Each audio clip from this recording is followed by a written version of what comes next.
Cek, cek. Selamat sore jemaat sekalian. Selamat sore. Puji syukur kepada Tuhan kita masih bisa berbakti hari ini. Ya. Kenapa saya tetap buka kebaktian? Sebenarnya bukan saya menganggap enteng corona ya. Enggak. Prinsip saya begini, ini prinsip saya, bahwa kalau kita bisa pakai masker di ruang publik, kenapa kita nggak bisa pakai masker ke gereja? Tentu kita punya pengecualian bagi anggota jemaat yang kurang sehat ya, yang sakit, kurang sehat atau memang merasa itu ya sebaiknya jangan datang. Itu yang paling penting. Dan ya kita pakai masker, kemudian ya tetap menjaga protokol kesehatan dan seterusnya agar kita bisa ya kalau bisa kita tidak kena virus sampai pandemi ini berakhir. Dan saya mengajak jemaat untuk membuka satu bagian dalam Alkitab.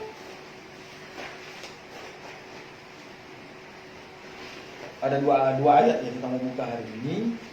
Yang pertama di dalam 1 Yohanes. 1 Yohanes pasalnya yang kedua.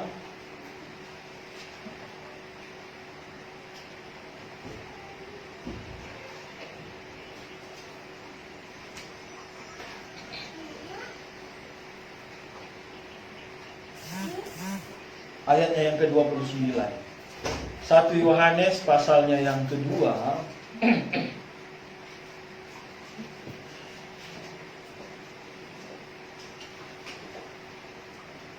Ayatnya yang ke-29.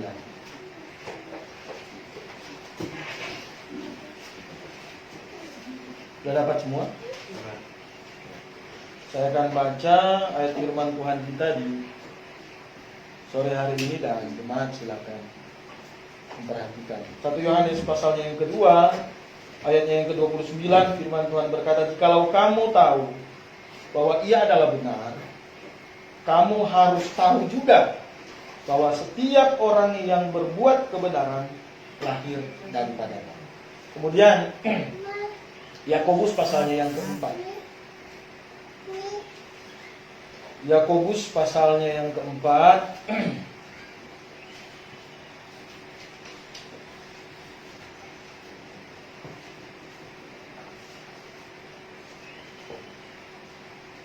Kita baca ayatnya yang ke-17. Yakobus pasalnya yang keempat. Kita baca ayatnya yang ke-17. Kita baca bersama-sama pada hitungan ketiga. Yakobus 4 ayat 17. 1, 2, 3. Jadi jika seorang tahu bagaimana ia harus berbuat baik, tetapi ia tidak melakukannya, ia berdosa. Kita berdoa. Bapa kami yang ada di dalam surga, sore hari ini kami mau merenungkan kebenaran firman. Tuhan, berkati pimpin kami agar kami sungguh-sungguh memahami firman ini dengan baik dan kami bisa melakukan dalam kehidupan kami. Kami teringat untuk saudara-saudara kami yang mungkin belum hadir bersama-sama dengan kami hari ini, yang terhalang karena sakit. Kami ingat keluarga Pak Barus, Tuhan yang pimpin keluarga Pak Barus sedang dalam keadaan sakit, agar mereka semakin sehat, semakin pulih, dan bisa berbakti kembali. Keluarga-keluarga yang lain juga yang belum bisa hadir bersama-sama dengan kami, kiranya Tuhan yang tuntun dan bimbing hidup mereka. Kami siap untuk belajar. Di dalam nama Tuhan Yesus kami berdoa dan mengucap syukur. Amin. Firman Tuhan dalam 1 Yohanes pasalnya yang ke-2, ayatnya yang ke-29 berkata bahwa kalau kita tahu bahwa Ia adalah benar, kita tahu juga bahwa setiap orang yang berbuat benar itu lahir daripadanya. Dan di dalam Yakobus pasalnya yang keempat ayat 17 katakan bahwa kalau engkau tahu berbuat baik tetapi tidak melakukannya, maka engkau berdosa. Orang percaya yang lahir baru buahnya adalah kebenaran. Jadi kita dilahirbarukan oleh kebenaran, maka kehidupan yang lahir dari kelahiran kembali itu adalah kehidupan yang benar. Oleh sebab itu, ya tadi firman Tuhan bilang, ya kita mesti tahu bahwa orang yang berbuat kebenaran lahir dari itu. Maka di dalam Yakobus pasal yang keempat ayat yang ke-17 dikatakan bahwa kalau kita tahu bagaimana cara berbuat baik, tetapi kita tidak melakukannya, maka kita berdosa. Kenapa? Ya karena kita sedang bicara dalam ruang lingkup orang percaya. Bahwa setiap orang percaya seharusnya tahu prinsip berbuat baik itu seperti apa. Tahu prinsip berbuat benar itu seperti apa. Tahu prinsip melakukan tindakan-tindakan yang baik itu seperti apa. Kalau kita mau bicara perbuatan baik itu banyak sekali. Perbuatan baik pada sesama, perbuatan baik antar sesama manusia. Nah, berbuat baik juga, melayani juga berbuat baik sebenarnya. Nah, mungkin kita kenal seorang yang bernama Martin Luther. Martin Luther ini terkenal dengan satu sikap beraninya. Di abadnya yang ke-17, abadnya yang ke-16, dia punya satu keberanian untuk memprotes gereja yang berkuasa pada hari itu. Dia tempelkan 55 poin tesisnya untuk memprotes apa yang menurut dia salah di gereja Katolik. Dan sikap protes itu memberikan pengaruh yang cukup besar dalam Kristenan. Dan mulai masa itulah, abad-abad itulah disebut sebagai abad pencerahan, di mana akhirnya orang-orang bisa berpikir dengan bebas. Kalau dulu, sebelum itu banyak orang-orang pintar tidak bisa berpikir dengan bebas. Tetapi sayang sekali Martin Luther tidak melakukan sepenuhnya apa yang dia protes. Jadi di dalam Alkitab kan itu banyak aturan, banyak doktrin, banyak pengajaran. Dan ternyata yang dia protes itu hanya kaitan-kaitannya dengan doktrin keselamatan. Dia tidak melihat bahwa sebagian di dalam gereja yang besar pada waktu itu sudah salah semua. Oleh sebab itu Martin Luther tetap membaptis bayi. Martin Luther bukan tidak tahu bahwa baptisan yang benar dan tercatat di dalam Alkitab adalah baptisan orang percaya. Dia sangat tahu. Dia adalah seorang ahli bahasa. Dia menguasai banyak sekali bahasa. Dia pintar bahasa Latin, dia bisa bahasa Yunani, dia sudah pasti bisa bahasa Jerman, bahasa-bahasa yang sulit. Tetapi, saudara, ternyata kepintaran itu tidak membuat dia bisa melakukan kebaikan itu dengan seutuhnya. Nah, hari ini saya mau bicara tentang tahu yang benar, tetapi harus melakukan. Artinya begini, kalau kita tahu yang benar tetapi tidak melakukan, itu sama dengan apa? Salah juga. Nah, Martin Luther, dia sebenarnya tahu banyak yang benar, tetapi yang menjadi kesalahan dalam kehidupan layanan dia adalah dia melakukan protes kepalang tanggung. Ada hal-hal yang menurut dia kurang berpengaruh dan itu dia tidak protes, dan itu dia bawa ke dalam gereja yang baru pada abad itu. Misalnya dalam baptisan bayi dan banyak doktrin yang lain. Kemudian doktrin gereja universal dan seterusnya. Nah, ini adalah salah satu contoh yang sebenarnya, ya kalau orang Kristen yang kritis melihat ini sebagai satu kesalahan yang sangat fatal. Ternyata pengaruhnya luar biasa besar sampai pada hari ini. Dan memang ya kita tahu nama Martin Luther tetap ingat sampai pada hari ini. Tapi ingat bahwa ketika dia tidak melakukan kebaikan dengan seutuhnya, kebaikan yang seharusnya dia tahu, kebenaran yang sebenarnya dia tahu, itu sekali lagi efeknya luar biasa. Ada satu artikel yang cerita yang saya share kemarin tentang keluarga Smith. Seorang bapak dari keluarga Smith sudah sebelum meninggal, dia diprotes oleh anaknya. Jadi protes oleh anaknya karena apa? Sebelum dia meninggal mereka ditinggalkan dalam keadaan susah. Seperti itu. Nanti enggak ada. Sarah Smith dia protes bapaknya, udahlah bapak terlalu banyak berbuat baik, terlalu hidup jujur dan seterusnya. Coba bapak lihat orang-orang yang hidup korup, ya kan? Mereka meninggalkan hal-hal yang luar biasa kepada anak cucunya. Kita jangankan harta yang melimpah, rumah aja kita sewa sampai hari ini. Tetapi setelah kasih Tuhan kita Yesus Kristus, ternyata kebaikan seorang bapak itu tidak langsung berpengaruh kepada dirinya hari itu secara materi dan secara jasmani, tetapi berpengaruh dalam jangka waktu yang panjang. Walaupun memang cerita ini cukup subjektif, tetapi cerita ini bisa menjadi satu renungan bagi kita bahwa kadang kebaikan yang kita lakukan dengan seutuhnya itu pasti punya pengaruh yang baik dalam kehidupan kita. Entahkah itu akan dirasakan oleh kita sendiri, atau nanti dirasakan oleh anak kita, atau bahkan nanti dirasakan oleh cucu kita. Apakah seorang Sarah Smith pernah berpikir bahwa dia bisa mendapatkan satu pekerjaan yang baik, ya kan? Ketika dia sedang mencari pekerjaan dan seterusnya, ternyata buah itu adalah buah dari kebaikan orang tuanya, saudara. Nah, dia tidak pernah berpikir seperti itu. Mungkin ketika dia berhadapan dengan HRD-nya, wah ini kamu anak orang yang pernah bantu saya dulu, kan gitu kan ceritanya kan? Sarah Smith-nya,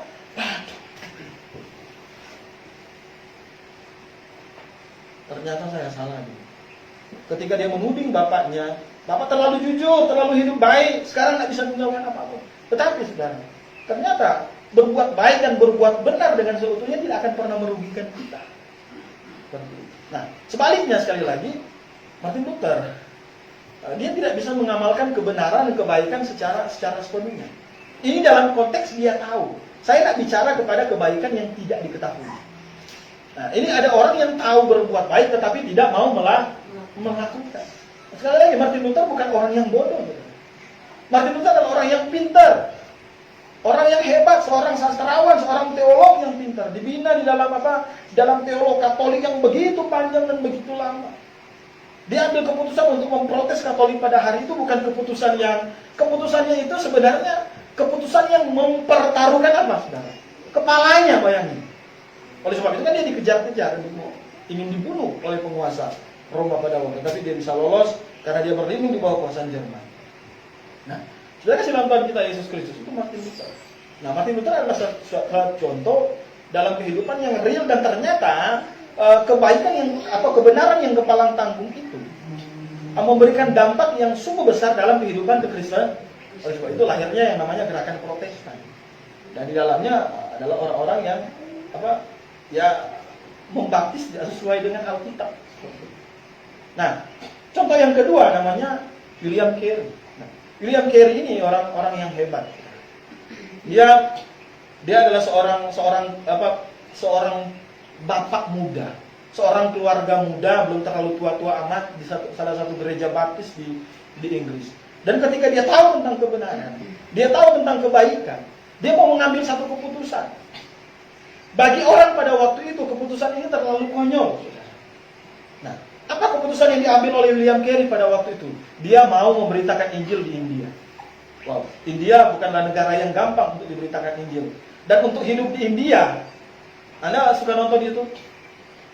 Untuk masa sekarang ya, untuk masa modern aja kita bisa lihat bagaimana kehidupan di India yang begitu sulit.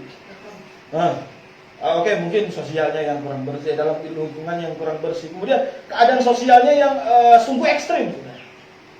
Kalau ada orang di sana mau datang memberitakan sesuatu yang bertentangan dengan apa yang mereka percayai selama itu, luar biasa. Itu bisa mati. Nah, ketika William Carey berdiri di hadapan jemaat, dia mau mengambil keputusan bahwa dia ingin pergi ke India untuk memberitakan kebenaran firman Tuhan. Ada satu orang tua yang mau protes dia. Nah, orang tua ini terkontaminasi dengan doktrinnya Calvinis, bahwa semua orang sudah ditetapkan untuk siapa yang masuk surga dan siapa masuk neraka.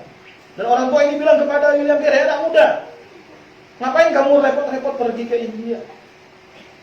Kalau Tuhan mau menyelamatkan orang India, biarlah Tuhan menyelamatkan mereka, kamu tidak perlu pergi ke sana. Nah, maksud dari orang tua ini ya, ngapain kamu ke sana susah-susah untuk memberitakan Injil? Kenapa William Carey mau memberitakan Injil ke sana? Ya karena dia mau mengamalkan. Dia mau menerapkan kebenaran dan kebaikan yang sudah dia dengar. Dia punya anak, dia punya istri. William Carey bukan seorang single. Dia mau bawa anak dan istrinya untuk menyampaikan kebenaran di satu tempat yang dia tidak pernah pergi. Dan mungkin tempat itu adalah tempat yang sangat menakutkan, saudara. India. Kalau kita bicara tentang binatang, penuh dengan ular-ular yang berbahaya. Oleh sebab itu, anaknya, istrinya mati. Nah, tetapi inilah salah satu contoh bagaimana seorang yang tahu berbuat baik, tahu berbuat benar, tetapi tidak hanya sekedar tahu. Dia mau ambil keputusan untuk melakukan apa yang dia tahu. Nah, saudara kasih dalam Tuhan kita Yesus Kristus. Kita sebagai orang Kristen ada di contoh yang seperti apa? Yakobus bilang tahu kalau kita tahu berbuat baik, kita tahu berbuat benar, tetapi kita tidak melakukannya, maka kita adalah berdosa. Kadang melakukan tindakan-tindakan kebenaran, kadang akan menyakitkan hati orang-orang tertentu, saudara. Ketika kita menyampaikan Injil yang benar, ketika kita menyampaikan doktrin yang benar, mungkin akan membuat tersinggung sebagian orang. Tetapi itulah tanggung jawab kita. Inilah yang menjadi tanggung jawab kita, bagaimana kita mau menerapkan apa yang firman Tuhan ajarkan kepada kita. Saudara, kalau kebenaran kita tahan dan kita tidak sampaikan kepada orang, ini efeknya sangat panjang. Orang itu, mungkin ada orang berpikir, kalau saya sampaikan kepada dia, nanti dia nggak terima, sia-sia. Saudara, kasih Tuhan kita Yesus Kristus, tidak ada yang sia-sia dalam setiap pemberitaan kita. Ingat itu. Ketika kita menginjil orang, kemudian orang itu tidak terima, atau ketika kita berbuat baik kepada orang, dan orang tidak menghargai kebaikan kita, nah, di hadapan Tuhan itu bukanlah nol, saudara. Di hadapan Tuhan itu tetap ada harga. Di hadapan Tuhan itu tetap ada nilai. Yang Tuhan mau dari kita adalah bagaimana kita beraksi melakukan tindakan dari pengetahuan yang sudah kita miliki. Sekali lagi, saya sedang tidak bicara kepada orang yang tidak tahu. Itu beda kasus. Saya sedang bicara kepada orang yang tahu tentang kebenaran. Orang yang tahu tentang kebaikan. Nah, saudara dalam Tuhan kita Yesus Kristus, saya ingin kita sama-sama mau mengajak Anda sama-sama untuk merenungkan tema ini, bagaimana kita yang sudah tahu, tetapi kita harus bertindak atau melakukan kebenaran atau kebaikan yang kita ketahui. Saudara dalam Tuhan kita Yesus Kristus, sekali lagi bayangkan, kalau kita punya kesempatan untuk kasih tahu yang benar kepada orang, untuk menginjil yang benar, untuk menyatakan kebenaran firman Tuhan kepada orang, dan kita tidak pakai kesempatan itu dengan baik untuk menyatakan kebenaran karena kita takut dimarahi, karena kita takut dimusuhi, karena kita takut dibenci. Nah, efeknya kepada orang itu apa, saudara? Orang itu akan ke neraka untuk selama-lamanya. Wah, efeknya kekal, saudara. Anda punya kerabat, Anda punya kenalan, Anda punya orang-orang yang Anda kasihi. Marilah kita melakukan tanggung jawab ini yang baik, supaya jangan sampai apa yang tercatat di dalam Yakobus 4 ayat yang ke-17 itu jatuh ke dalam kehidupan kita. Ketika engkau tahu berbuat baik tetapi tidak melakukannya, maka engkau berdosa. Ya, banyak orang berpikir bahwa berbuat baik kepada orang lain itu harus dengan materi-materi dan seterusnya. Ya, itu bisa saja, tetapi yang paling penting adalah kita lihat dulu kondisi orang itu. Kalau orang itu perlu ditolong secara rohani, ya, kebaikan secara rohani inilah yang perlu kita tunjukkan. Ya, kalau kita cuma kasih materi kemudian dia nggak masuk neraka, dia nggak masuk surga, gimana kita? Kita udah kasih banyak-banyak, kita tolong terus, kita kasih terus, ternyata orang ini pergi ke neraka. Maka yang terjadi ya gimana? Nah, alangkah baiknya ketika kita menunjukkan kebaikan yang paling utama dalam kehidupan kita kepada orang itu, yaitu ya kasih tahu tentang kebenaran firman Tuhan. Saudara kasih dalam Tuhan kita Yesus Kristus. Sekali lagi, apa yang membedakan dari dua contoh orang itu? Contoh yang pertama, saya bilang Martin Luther, dia tahu yang benar, tetapi dia tidak melakukan sebenarnya. Dan William Carey, dia tahu yang benar, tetapi dia mau melakukannya. Nah, dalam kehidupan kita sekarang, mungkin ada di antara kita, ada keluarga-keluarga kita, ada kenalan-kenalan kita yang pernah tahu tentang kebenaran, tetapi tidak mau ambil tindakan kepada kebenaran itu. Nah, kira-kira apa kendala-kendala yang mereka hadapi sampai akhirnya orang-orang tersebut sebenarnya sudah tahu kebenaran tetapi tidak mau bertindak untuk kebenaran itu. Yang pertama adalah, ya, ada orang yang memang tidak cinta kebenaran, saudara. Ada orang yang memang tidak cinta kebenaran. Ada orang yang, saya pernah PA orang, itu bertahun-tahun. Dia bukan tidak tahu banyak, saudara. Dia sudah tahu banyak sekali. Dan saya sering sharing dengan senior-senior saya. Sebenarnya kenapa ya orang ini sudah Bertahun-tahun saya PA, dia takut ambil keputusan kepada kebenaran. Saya bilang, apakah penjelasan saya yang kurang bagus dan seterusnya. Dan ya, setelah direnung-renungkan yang pertama, dan itu Alkitab ajarkan sebenarnya, bahwa prinsip yang pertama, ada orang yang tahu tetapi tidak mau bertindak, ya kan? Tahu tetapi tidak mau ambil keputusan untuk yang benar itu. Yang pertama adalah karena memang mereka tidak cinta kepada kebenaran. Nah, rasa cinta kepada kebenaran itu adalah hal yang sangat penting. Banyak orang belajar dengan baik, belajar dengan capek-capek, tetapi ternyata mereka tidak mau ambil keputusan. Gates pernah dihampiri oleh banyak orang-orang hebat sebenarnya. Datang belajar, dan datang belajar. Tetapi saudara-saudara, kenapa banyak yang tidak mau tetap tinggal dalam pelayanan? Ya karena sebenarnya mereka tidak cinta kebenaran itu. Mereka tidak cinta pelayanan yang alkitabiah. Mungkin pelayanan yang alkitabiah tidak akan membawa apa? Kekayaan kepada mereka. Tidak akan membawa kenyamanan. Tidak akan membawa apa? Tidak akan membawa apa? Ketenaran dan seterusnya. Sehingga ya mungkin mereka cuma ambil pengetahuannya, apa yang cocok untuk kehidupannya dia ambil. Kemudian apa yang tidak cocok untuk pelayanannya dia akan buang. Dia akan lihat bahwa ini kira-kira berpotensi untuk merusak hubungan dengan orang lain, dia tidak mau bawa. Ini berpotensi untuk apa? Ini berpotensi untuk membuat dia menjadi pelayan yang miskin. Saya nggak mau pakai ini. Nah, banyak seperti itu, saudara. Banyak orang yang belajar bertahun-tahun, bahkan ada belajar sampai doktor. Dan kita tahu itu. Dia belajar sampai dokter, ada satu bapak itu belajar sampai dokter. Jam 6 pagi dia sudah di Grape, kadang setengah 6 udah Grape, dan rumahnya di Tambun, di Bekasi. Ini bukan, jadi artinya dia dari jam 5 dari sana. Berarti kalau dia berangkat jam 5 dari Bekasi, jam 4 sudah bangun minimal. Pagi-pagi dia datang bawa banyak buku, banyak sekali bukunya. Dan buku berat. Ya kan? Kita masih ngepel, dia udah bikin tugas di ruang makan. Waduh, Pak, rajin sekali. Ya, kita waktu itu salut, aduh ini orang tua ini hebat. Nah, kita belum mandi, masih bau kain pel. Ini bapak udah harum semerbak indah menawan. Dia udah cakep lah, pokoknya udah pakai seragam. Dia senang sekali pakai seragam itu. Dia belajar dengan dia, dan kalau dia sudah belajar bahasa Yunani dan bahasa nggak boleh ganggu. Nggak boleh ganggu sama sekali. Nggak boleh ada meja digeser-geser, berisi, dia marah. Saking tekunnya, karena dia orang tua kan. Dia orang tua, mungkin umurnya pada waktu itu sudah sekitar 60 tahun, tapi belajarnya luar biasa. Tapi saudara-saudara, hasil akhirnya apa?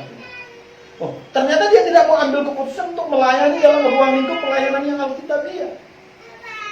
Apakah dia tidak tahu ada yang benar dan ada yang salah? Dia tahu, saudara. Dia belajar bertahun-tahun di situ. Tetapi, saudara dalam Tuhan kita Yesus Kristus, ya, orang yang seperti ini bukanlah orang yang cinta kebenaran. Dia bukan cinta kebenaran. Kalau dia cinta kebenaran, pasti dia akan melayani dalam ruang lingkup pelayanan yang benar. Ketika dia amat-amati, kalau saya melayani di sini, saya susah. Waktu itu dia sudah bawa mobil Avanza, saudara. Nanti kalau saya melayani di GBIA, bukannya Avanza jadi Pajero, nanti Avanza jadi apa? Jadi Cherry 15. Mungkin dia pikir seperti itu. Mungkin dia pikir, anak cucu saya mau makan apa di rumah. Mungkin dia dengar-dengar, kalau pelayanan di GBIA seperti ini, nggak ada gaji, gini dan seterusnya. Dia mulai berpikir, ini nggak mungkin, nggak bisa. Nah, akhirnya apa? Keluar satu sikap bahwa dia tidak bisa melayani. Nah, inilah sikap orang yang tidak cinta kebenaran. Sekali lagi dia bukan tidak belajar dengan baik. Dia belajar dengan baik. Doktornya, disertasinya diuji dengan baik, saudara. Diuji oleh oleh pakar-pakar teologi. Dia dihajar habis-habisan dan dia juga habis-habisan mempertahankan apa yang dia punya, dinyatakan lulus, saudara. Dan dinyatakan lulus. Saudara dalam Tuhan kita Yesus Kristus. Tetapi kenapa dia tidak mau melayani dalam ruang lingkup pelayanan kita? Ya, karena sebenarnya dia tidak cinta pelayanan yang alkitabiah. Saudara, ini adalah salah satu kendala di mana ada orang-orang tertentu yang kelihatan belajar, tahu, tetapi mereka tidak cinta kebenaran. Nah, dalam Alkitab punya beberapa contoh. Dalam Alkitab ada beberapa contoh orang yang cinta kebenaran dan orang-orang yang tidak cinta kebenaran. Nah, coba kita buka di dalam Salah satu contoh ini suami istri yang hebat, Priscilla dan Aquila. Kisah Rasul pasalnya yang ke-18. Kisah Rasul pasalnya yang ke-18.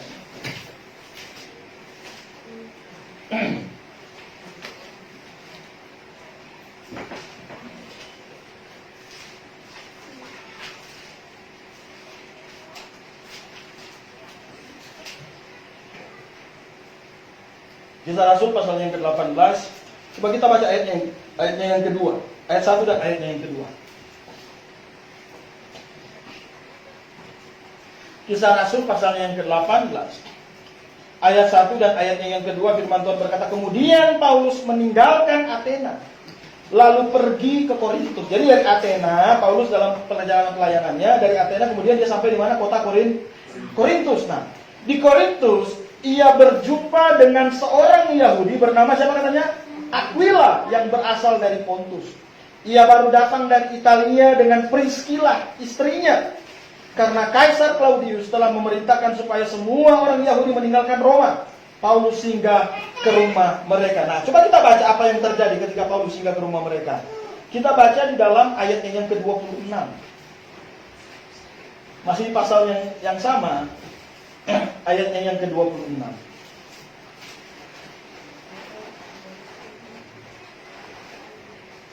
Sudah dapat? Pasal 18 ayat yang ke-26, firman Tuhan berkata, ia mulai mengajar dengan berani di rumah ibadah. Waktu ini sudah di Efesus ya. Nah, tetapi setelah Priscilla dan Aquila mendengarnya, mereka tanya apa? Mereka membawa dia ke rumah mereka dan dengan teliti menjelaskan kepadanya jalan Allah. Jadi mereka tertarik dengan penjelasan Paulus dan akhirnya Priscilla dan Aquila ini bawa lagi Paulus ke rumah mereka. Dan yang terjadi, saudara, jemaat Korintus itu terbentuk dari keluarga ini. Coba kita baca dalam 1 Korintus pasalnya yang ke-16. 1 Korintus pasalnya yang ke-16. 1 Korintus pasalnya yang ke-16 ayat 19. 1 Korintus ayat pasal 16 ayat yang ke-19, itu bagian terakhir di salam. Salam kepadamu dari jemaat-jemaat di Asia Kecil. Nah, Aquila, Priscilla dan jemaat di rumah mereka menyampaikan berlimpah-limpah salam kepadamu. Saudara dalam Tuhan kita Yesus Kristus. Jadi Priscilla dan Aquila ini adalah satu keluarga yang ketika mereka dengar kebenaran, ya, mereka tahu benar, akhirnya mereka bertindak untuk kebenaran itu. Nah, saudara dalam Tuhan kita Yesus Kristus. Sekali lagi di dalam Alkitab sudah memberikan kita kepada contoh, ada orang yang memang cinta kebenaran dan respek mereka berbeda terhadap kebenaran. Nah, ada orang yang tidak cinta kebenaran. Siapa misalnya yang tidak cinta kebenaran? Nah, kalau kita baca dalam Yohanes pasal 6 ayatnya yang pertama sampai dengan ayat yang ke-15, itu ketika Tuhan Yesus mau kasih makan 5.000 orang. Pernah dengar cerita itu? Jadi cerita tentang Tuhan Yesus mau kasih makan 5.000 orang dengan 5 roti dan 2 ikan. Ketika Tuhan Yesus memperlihatkan mujizat yang besar kepada banyak orang hari itu, dengan memberi makan dari 5 roti dan 2.000 ikan, dan sisanya berapa katanya? 12 bakul, ya kan? Orang tercengang atau tidak? Heran? Oh, heran lah. Gimana mungkin 5 roti dan 2 ikan bisa kasih makan 5.000 laki-laki? Ini 5.000 laki-laki bukan? Kalau dihitung semua ya berapa banyak gitu loh. Karena kalau dalam Alkitab orang Israel itu yang dihitung laki-lakinya. Tetapi saudara kasih dalam Tuhan kita Yesus Kristus, setelah Tuhan Yesus memberi makan 5.000 orang, banyak orang ikut terus sama Tuhan Yesus. Kok Tuhan Yesus larang? Kenapa? Bukannya senang gitu? Nah, kok kamu cari makan? Tuhan Yesus tahu hati manusia. Dan dia bisa menerawang sampai ke dalam hati manusia. Sehingga dia bisa melihat bahwa ini orang ini cari kebenaran atau cari makan. Kalau mereka sungguh-sungguh cari kebenaran, maka itu pasti nomor 2. Tetapi ternyata yang ada dalam pikiran 5.000 laki-laki ditambah dengan 5.000 istri mereka pada waktu itu bukanlah sungguh mencari kebenaran. Mereka mau mengangkat Yesus menjadi raja, bukan raja rohani, tetapi raja yang bisa menyediakan makanan jasmani kepada mereka. Nah, saudara dalam Tuhan kita Yesus Kristus, ini adalah orang yang sebenarnya tidak cinta kebenaran. kelihatan cinta tetapi tidak cinta kebenaran. Mereka kelihatan mau mengikuti Yesus. Mereka sudah banyak dengar tentang Yesus pada waktu itu. Tetapi mereka ikut Yesus bukan karena kebenaran. Mereka berpikir kalau lapar ada orang yang bisa kasih makan. Ada orang yang bisa kasih makan. Kemudian siapa lagi yang tercatat di dalam Alkitab yang sudah tahu tentang Tuhan yang benar tetapi tidak mau ambil keputusan? Nebukadnezar. Nebukadnezar ketika mau menghukum Sadrak, Mesak dan Abednego. Nebukadnezar tercengang dengan apa yang terjadi kepada Sadrak, Mesak dan Abednego. Waktu itu begini, dapat aturan suruh sembah patung Babel pada waktu itu. Dan 3 orang Yahudi namanya Sadrak, Mesak dan Abednego. Sebenarnya mereka dari namanya Misael, Hananya dan Misael, Hananya dan Azaria. Nah, 3 orang ini tidak mau menyembah patung buatan Babel. Dan akhirnya mereka dibuang ke tungku pembakaran. Dan Nebukadnezar bilang, kasih panas 7 kali lipat. Ternyata saudara kasih dalam kita Yesus Kristus, besok paginya ketika Nebukadnezar bangun, gak mati orangnya. Kemudian Nebukadnezar bingung, waduh, terpujilah. Nebukadnezar bilang apa katanya? Terpujilah Allah orang Israel. Dia tahu Allah orang Israel itu hebat, saudara. Tetapi kenapa Nebukadnezar tidak mau terima itu sebagai Tuhan? Ya karena dia tidak cinta kebenaran.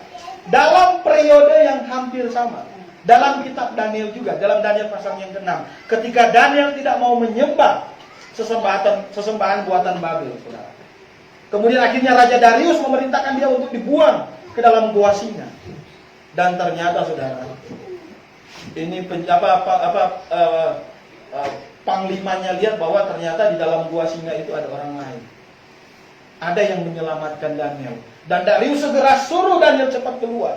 Coba keluar Daniel. Saya tahu bahwa Allahmu, Allah Israel adalah Allah yang Maha Kuasa. Darius akui itu. Darius tahu itu. Tetapi kenapa Darius tidak mau sembah Tuhan itu? Karena dia tidak cinta kebenaran.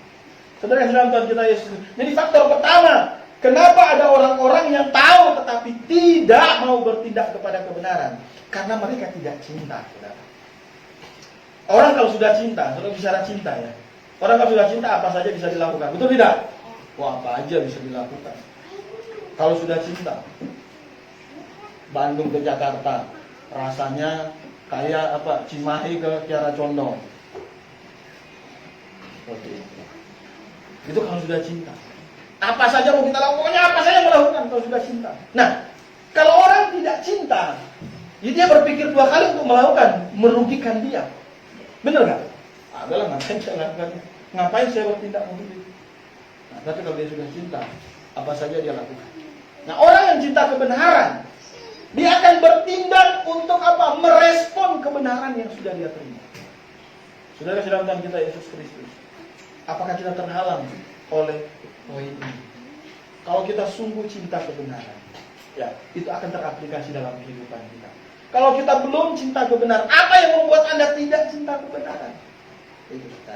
Itu poin yang pertama, bahwa yang menjadi penghalang bagi seseorang tidak bisa melakukan kebenaran walaupun sudah tahu karena memang dia tidak cinta. Kemudian yang kedua adalah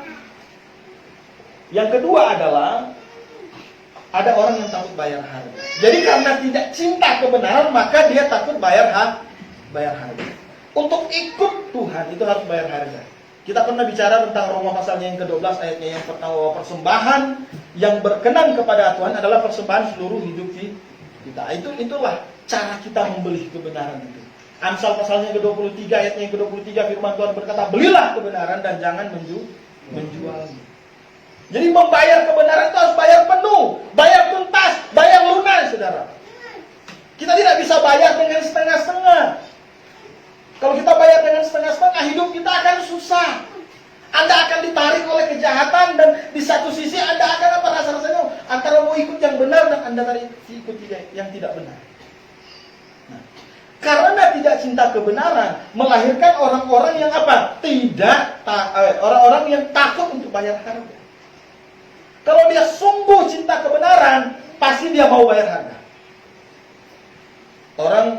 Orang di sini banyak orang yang suka bisnis. Kalau orang tahu bahwa bisnis itu menggiurkan, dia pasti mau bayar harga untuk bisnis itu. Benar nggak? Dia bayar harga. Saya tahu dapat untung. Dia pelajari dengan baik, dia amati dengan baik. Wah, ini bisnis bagus. Nah, kebenaran jauh lebih besar daripada itu. Anda pelajari kebenaran dengan baik, kemudian Anda harus cinta kebenaran itu. Kalau kita tidak cinta, bagaimana kita mau bayar harga untuk kebenaran yang ada? Nah, kita harus bayar harga. Kalau ada orang tidak berani bayar harga, berarti dia belum cinta kebenaran. Dan bayar harga itu tidak boleh setengah-setengah, tidak boleh 60%, tidak boleh 70%, harus 100%. Artinya seluruh hidup kita serahkan kepada Tuhan dan kita bawa dalam perjalanan rohani yang sungguh-sungguh bersama-sama dengan Tuhan. Saudara dalam Tuhan kita Yesus Kristus, ya kadang ada orang masih berpikir bahwa harta duniawi lebih berharga daripada harta surgawi. Nah, coba kita lihat satu ayat di dalam Matius pasal yang ke-6. Karena begini, kadang yang tidak terlihat itu kurang berharga. Kadang kalau pikiran manusia nggak terlihat, jadi merasa nggak ada harganya. Tetapi coba kita perhatikan ayat Alkitab di dalam Matius pasalnya yang ke-6.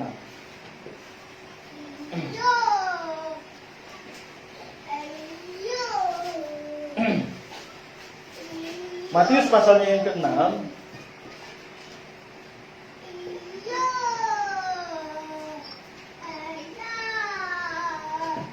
ayat 19 dan ayatnya yang ke-20.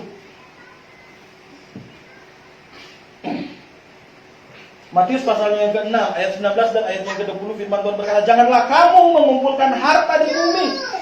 Di bumi ngengat dan karat merusaknya, dan pencuri," katanya apa? "Membongkar serta mencurinya." Ayat 20, "Tetapi kumpulkanlah bagimu harta di surga. Di surga ngengat dan karat tidak merusaknya, dan pencuri tidak membongkar serta mencurinya." Nah, saudara, salah satu kelemahan harta di dunia adalah punya resiko. Betul tidak? Punya resiko bahwa sebanyak apapun harta yang kita miliki di tempat ini, di dunia ini, sebesar apapun, semahal apapun, resikonya besar. Yang pertama, resikonya apa? Ada ngengat dan karat, dan Anda diancam oleh pencuri. Tetapi harta surgawi tidak punya resiko. Yang ada adalah keuntungan. Keuntungan untuk selama-lamanya. Ya, Alkitab tidak pernah mengajarkan kita tidak untuk supaya kita jangan cari makan. Bukan itu, saudara. Tetapi apa yang menjadi prioritas dalam kehidupan kita. Nah, kalau orang tidak mampu menilai bahwa harta surga jauh lebih berharga daripada harta yang ada di dunia ini, berarti dia tidak mungkin bisa bayar harga. Nilai dulu. Lihat dulu. Ini mahal atau tidak? Ini berharga atau tidak? Kalau kita lihat bahwa ini sungguh berharga dalam kehidupan saya, maka orang tersebut mau membayar harga, membayar mahal untuk harta itu. Nah, saudara kasih contoh. Jadi ada orang yang takut bayar harga. Mungkin karena apa? Dia berpikir bahwa karena nggak terlihat surga itu, jadi kelihatannya nggak ada harga, saudara. Tetapi firman Tuhan kasih tahu kepada kita bahwa harta dunia tidak akan pernah turun nilainya. Harta surga nilainya tidak akan pernah turun, karena sifatnya kekal. Kemudian ada orang yang mungkin apa? Takut bayar harga karena apa? Takut ditinggal oleh komunitas-komunitas tertentu. Nah, ini ada yang banyak terjadi, saudara. Jadi tidak cinta kebenaran, akhirnya dia takut bayar harga. Nah, takut bayar harga ini banyak sekali pengaruh-pengaruhnya. Yang pertama, karena belum bisa menilai mana yang lebih berharga dan mana yang kurang berharga. Kemudian, atau bisa jadi takut bayar harga karena apa? Takut ditinggal, takut dimusuhi, takut dibenci, takut diambil jarak oleh orang-orang tertentu, takut kehilangan komunitas, saudara. Ada banyak orang yang takut kehilangan komunitas. Nah, dulu kita pernah PA di rumah Pak Tambunan itu.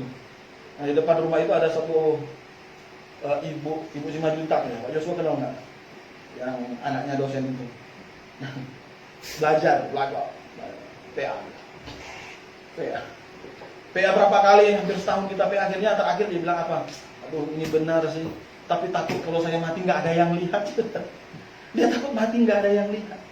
Dia takut mati nggak ada yang ngurus. Dia takut mati nggak ada yang tangisin. Nah, ini orang-orang seperti ini yang apa? Takut ditinggal komunitas. Tapi ingat, komunitas yang baik membuat hidup Anda menjadi baik. Betul tidak? Nah, kalau Anda takut ditinggal oleh komunitas yang hidupnya tidak baik, maka prinsip Anda salah. Coba kita buka di dalam Alkitab. bagaimana seharusnya berkomuniti, bersahabat, supaya kita menjadi orang yang baik. 1 Korintus pasal yang ke-15, ayatnya yang ke-33. 1 Korintus pasal yang ke-15,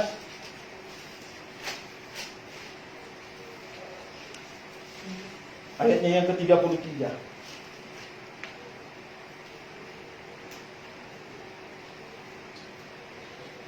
1 Korintus pasalnya yang ke-15 ayat yang ke-33, firman Tuhan berkata, janganlah kamu sesat. Artinya apa? Pergaulan yang buruk merusak kebiasaan yang baik. Benar sedang Tuhan kita Yesus. Kalau Anda melihat bahwa ada komunitas yang buruk dan prinsipnya bukan kebenaran, kenapa Anda tetap meninggalkan itu? Kemudian Amsal 18, coba kita buka Amsal 18.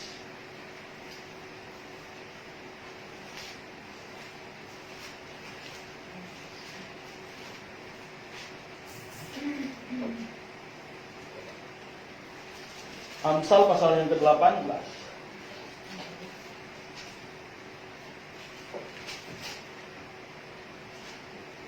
Ayat 24.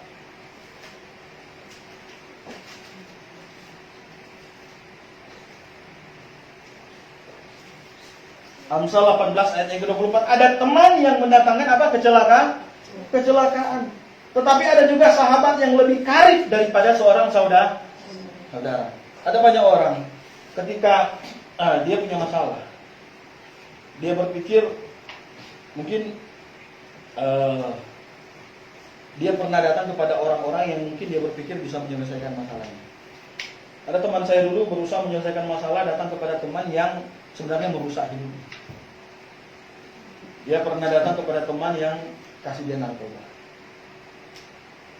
Ketika dia kasih narkoba, dan dia berpikir bahwa masalahnya selesai. Tetapi dia tidak sadar bahwa sebenarnya masalah sedang menumpuk di atas. Cuma belum datang aja secara tiba-tiba. Dia datang terus. Wah, terima kasih kawan. Karena kamu, ya kan, saya dapat jalan keluar. Karena kamu pikiran saya plong. Tapi sebenarnya dia sedang merusak sesuatu yang paling berharga dalam kehidupan teman saya. Saudara kasih dalam Tuhan kita Yesus Kristus. Sahabat terbaik dalam kehidupan kita di dunia ini hanyalah Tuhan. Oleh sebab itu ada satu lagu, Yesus kawan yang sejati. Kita dengar, Yesus kawan yang sejati. Tidak ada yang bisa menandingi keberpihakan kepada kehidupan kita selain Tuhan Yesus. Kebenaran yang dia tawarkan, kebenaran yang dia sampaikan adalah kebenaran yang bisa menerobos segala masalah yang terjadi dalam kehidupan kita. Dan caranya baik. Tidak harus merusak hidup Anda. Tidak harus merusak kesehatan Anda. Tidak harus merusak psikologi Anda. Tidak harus merusak otak Anda. Dari kasih dalam kita, narkoba kelihatannya baik untuk sesaat saja. Karena seakan-akan bikin hidup jadi enak dan seterusnya. Tetapi ingatlah, racun itu akan membunuh hidup Anda untuk selama-lamanya.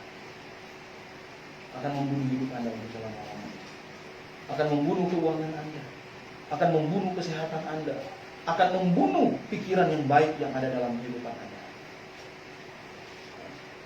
Kenapa banyak orang yang sudah kena narkoba pengen sekali sembuh?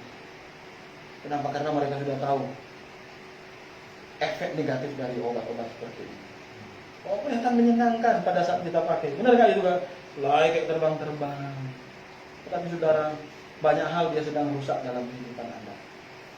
Narkoba, drugs, tidak bisa menyelesaikan masalah Anda. Yang bisa menyelesaikan masalah Anda hanyalah Tuhan sendiri. Kebenaran firman Tuhan yang bisa menyelesaikan masalah yang paling sulit dalam kehidupan Anda. Saudara dalam Tuhan kita Yesus Kristus. Jadi kalau Anda berpikir bahwa komunitas adalah penghalang bagi saya untuk membayar harga, Anda nilai komunitas itu baik atau tidak. Komunitas itu benar atau tidak. Apakah ada komunitas jauh lebih baik dari komunitas kebenaran firman Tuhan? Dari jemaat lokal yang Alkitabiah? Tidak ada. Komunitas yang jauh lebih baik daripada orang-orang yang rindu belajar tentang kebenaran firman Tuhan. Dari kasih dalam Tuhan kita Yesus Kristus. Jadi kita harus bayar. Nah, coba kita lihat satu cerita di dalam kitab Matius bagaimana orang mau membayar harga untuk kebenaran. Matius 13 ayat yang ke-44.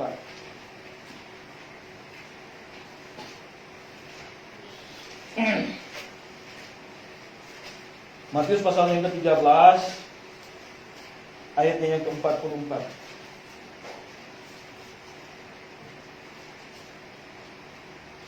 Sampai dengan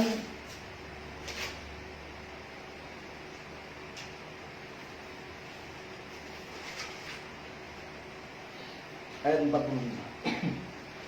Sudah dapat semua?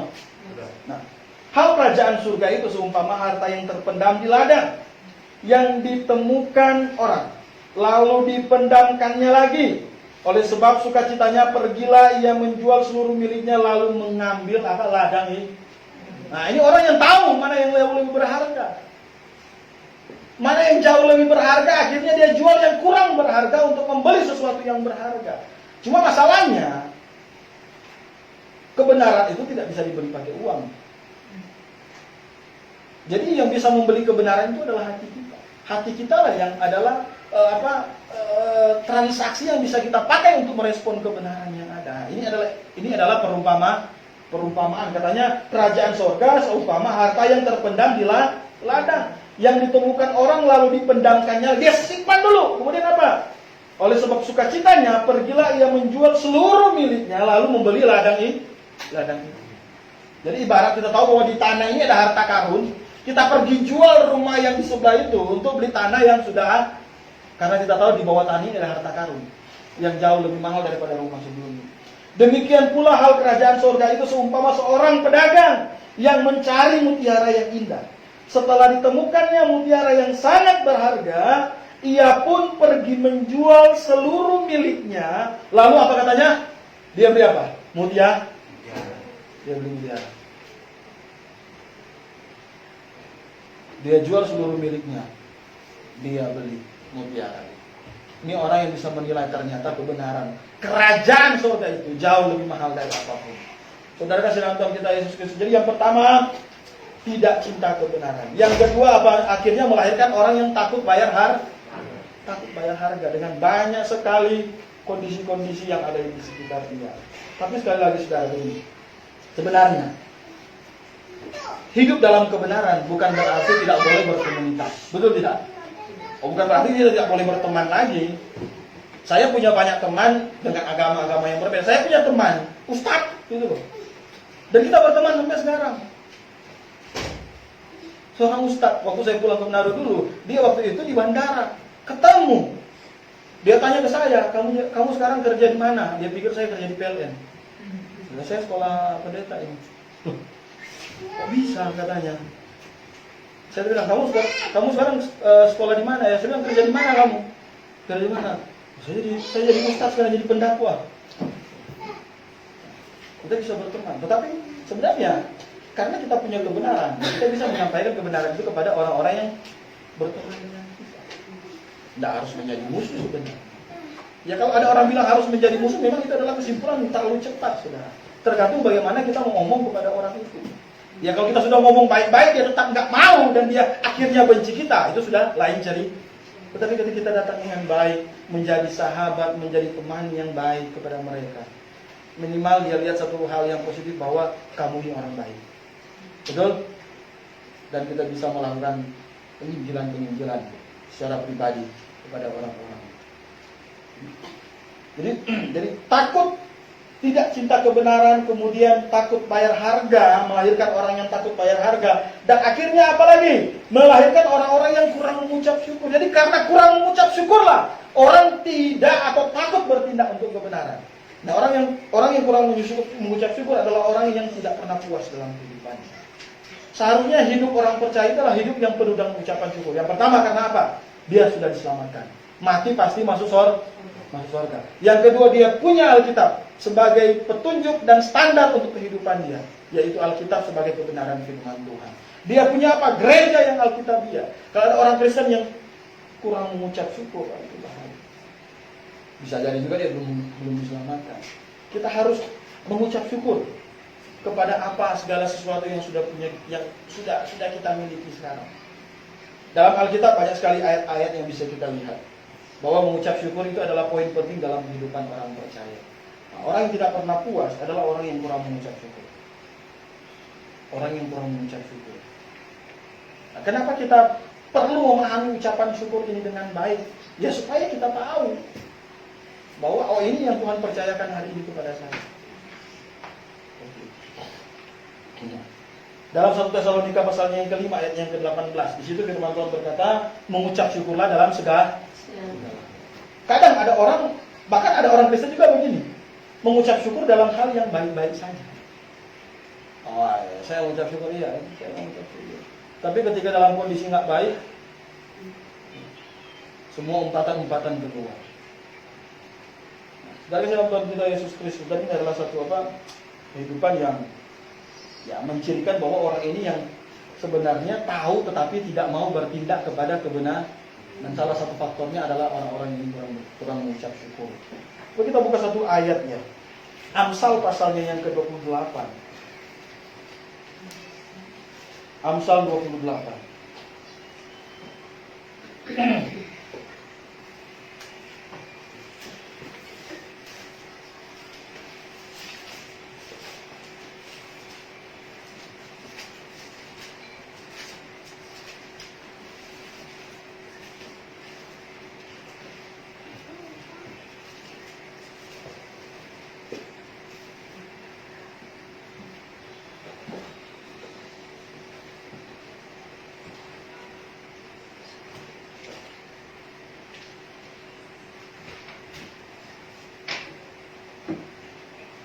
Bukan Amsal 28. 1 Timotius 6, sorry, saya salah ayat. 1 Timotius pasal 6 ayat 7 sampai 9.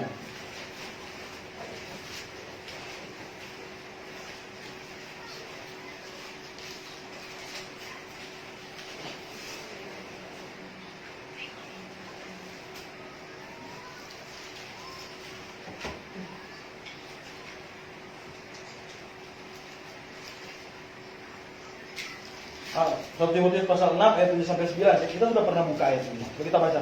Sebab kita tidak membawa sesuatu apapun ke dalam dunia, dan kita tidak juga akan membawa sesuatu apapun keluar. Asal ada makan dan pakaian cukuplah.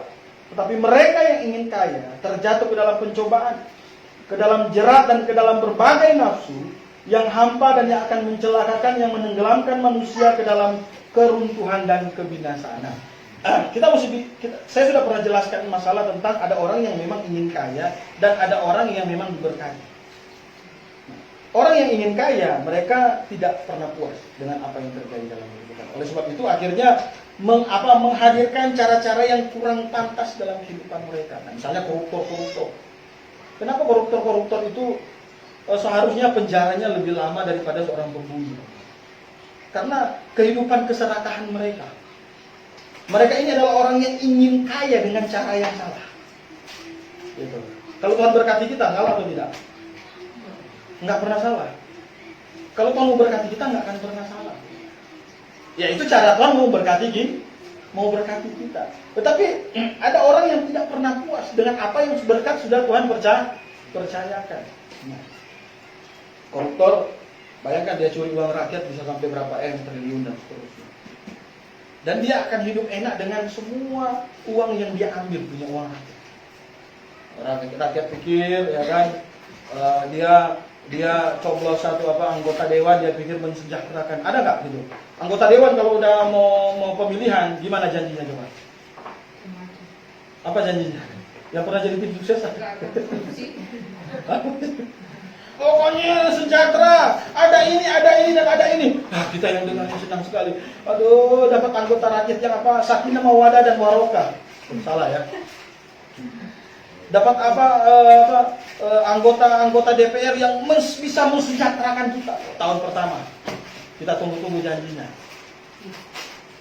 Mungkin kita berpikir, mungkin masih susun strategi, nggak usah dipegang dulu, masih aman-aman. Tahun kedua kan? Tahun kedua, nggak datang-datang nih, jalan di kampung rusak terus gitu loh. Gotnya nggak pernah diperbaiki. Kasih kesempatan, mungkin dia kasih dulu ke kampung yang satu. Sampai 5 tahun sudah.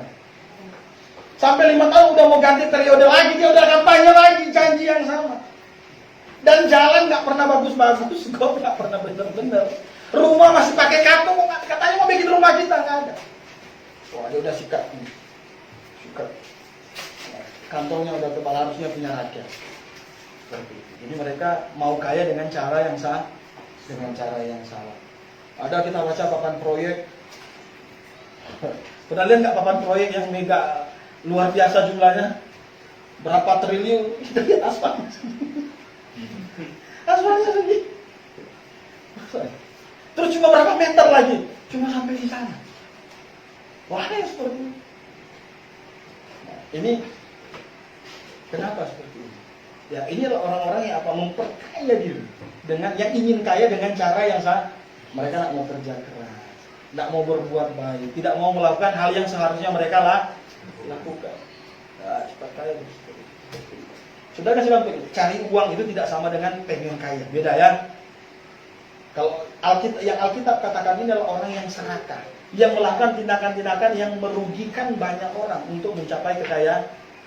Contoh-contohnya yaitu koruptor-koruptor seperti itu. Dan silam bantu kita Yesus. Kenapa seperti itu? Ya karena tidak puas dengan apa yang mereka miliki. Kalau kita prinsip hidup orang percaya, apa yang Tuhan percayakan hari ini, ya itulah berkat Tuhan. Apa yang Tuhan percayakan hari ini, itulah berkat Tuhan. Oh, Tuhan percayakan hari ini seperti ini. Kita sudah berusaha, kita sudah bekerja dengan baik, kita sudah melayani orang dengan baik, dan Tuhan percayakan hari ini 50.000, 10.000, 100.000. Ya itulah berkat Tuhan dalam kehidupan kita. Kita jangan juga kemudian nggak mau kerja sama sekali, itu salah, saudara. Alkitab bilang orang percaya harus lebih rajin dari orang yang tidak percaya. Bahkan Amsal berkata kita harus malu kepada semut. Semut itu siang malam. Kenapa semut itu dikatakan rajin? Mereka jago mempersiapkan persediaan makanan. Pernah lihat semut pikul-pikul beras? Hah? Kalau Anda pernah hitung beras di dalam karung Anda ada 10 juta. Kalau hilang 5 atau 6 biji, jangan salahkan orang lain, itu semut yang makan. Karena dia lagi tampung makanan di bawah tanah. Betul tidak? Gila-gila gula kita, gula di sendok itu kok tinggal kurang 5 butir. Ada nggak yang hitung begitu? Siapa tahu ada. Oh, yang punya warung dan toko ini, kalau agak bolong-bolong beras dan gula kita, itu semut sedang bekerja. Merugikan Anda berapa butir, tapi dia sedang berusaha untuk mengumpulkan persediaan makanan lebih. Wah, saya sudah bekerja hari ini Tuhan, terima kasih untuk berkat-Mu. Nah, itu rasa ucapan syukur yang luar biasa.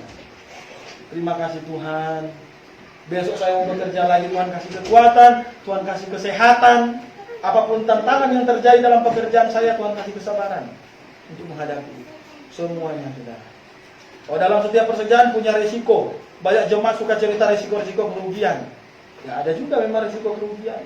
Risiko ditipu, risiko dibohongi. Ya, kita berdoa kepada Tuhan, minta tolong supaya besok Tuhan berkati saya dengan cara yang berbeda, dan besok harus lebih berhati-hati lagi. Amin. Nah, jadi kalau kita bisa mengucap syukur, kalau kita kurang mengucap syukur, yaitu karena kita tidak melakukan hal-hal yang di atas yang tidak kita bicarakan. Kemudian poin yang keempat adalah, jadi yang pertama tidak cinta kebenaran, yang kedua takut bayar harga, yang ketiga karena kurang mengucap syukur, dan yang terakhir adalah karena manusia adalah ukuran mutlak. Manusia kadang bisa jadi ukuran, tapi bukan ukuran yang mutlak. Artinya begini, banyak orang mau bertumbuh, tetapi dia akan terhalang kepada orang-orang yang tidak bertumbuh, dan dia berpikir bahwa kenapa dia tidak bertumbuh. Yang pertama itu salah. Jangan kita salahkan kebenaran karena ada orang yang tidak bertumbuh. Betul atau tidak? Ya kalau dia tidak bertumbuh bukan karena yang benar itu menjadi salah, bukan. Orang itu tidak bertumbuh karena apa? Ya karena kehidupan dia yang memang tidak bertumbuh. Banyak orang memang berpikir seperti itu. Kenapa dia seperti ini? Kenapa dia orang lahir baru? Sudah lama jadi jemaat GBIA, sudah lama jadi jemaat yang benar, tetapi kenapa kehidupannya masih seperti ini? Saudara kasih dalam Tuhan kita Yesus Kristus. Memang di satu sisi kita akan tersandung kepada orang-orang seperti itu. Tetapi di sisi yang baik, kita jangan menjadi orang itu sebagai ukuran. Karena kebenaran ukurannya bukan manusia. Betul tidak? Ukuran mutlaknya bukan manusia. Saya pakai kata mutlak supaya kita bisa mengerti. Ukuran mutlaknya bukan manusia. Karena kenapa saya pakai kata mutlak? Karena bisa saja memang ada orang yang tersandung karena manusia yang lain. Tapi sekali lagi kita mesti bangkit. Kalau ada di antara Anda yang punya pengamatan yang kurang baik kepada orang lain, dan akhirnya Anda tidak juga mau bertumbuh, itu satu tindakan yang salah. Kalau ada orang yang tidak bertumbuh, jadikan orang itu peringatan bahwa kalau tidak bertumbuh seperti ini loh. Betul tidak? Tidak bertumbuh itu malas datang gereja, malas melayani dan seterusnya dan seterusnya dan seterusnya. Atau malas ini dan seterusnya dan seterusnya. Nah, jangan kita jadi seperti orang itu. Betul? Nah, firman Tuhan adalah ukuran yang mutlak. Nah, kemudian kalau ada orang yang bertumbuh bagaimana ya? Dia kita lihat semangatnya seperti apa. Buah yang dia dapat sebagai orang yang bertumbuh itu seperti apa. Jadi manusia kadang bisa jadi ukuran, tetapi bukan ukuran yang mutlak. Oleh sebab itu ketika kita lihat ada orang yang bertumbuh, kita senang dengan orang yang bertumbuh dan berkata, Tuhan saya mau seperti dia. Amin. Tuhan saya mau seperti dia Tuhan. Kalau kita lihat ada orang yang tidak bertumbuh, yang pertama Pak, kita doakan supaya dia bertumbuh. Dan yang kedua, jangan terpengaruh untuk tidak bertumbuh. Karena dia tidak bertumbuh bukan karena firman-Nya yang salah.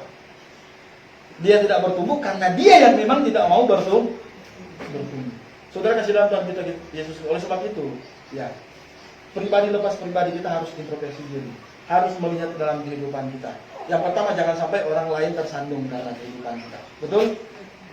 Tetapi biarlah orang lain diberkati karena kehidupan kita. Dan yang paling penting ada firman Tuhan yang menjadi dasar, yang menjadi kompas, yang menjadi acuan di mana kita bisa bertumbuh sampai Tuhan datang kedua kali. Saudara kasih Tuhan kita Yesus Kristus. Saya ingin mengajak Anda untuk merenungkan kebenaran firman Tuhan yang saya sampaikan hari ini. Tahu, tetapi tidak bertindak, semuanya omong kosong. Dan Anda buang-buang waktu untuk hidup dalam gereja yang benar ini. Tetapi ketika Anda tahu, maka bertindaklah dari apa yang Anda tahu. Amin. Mari kita berdoa.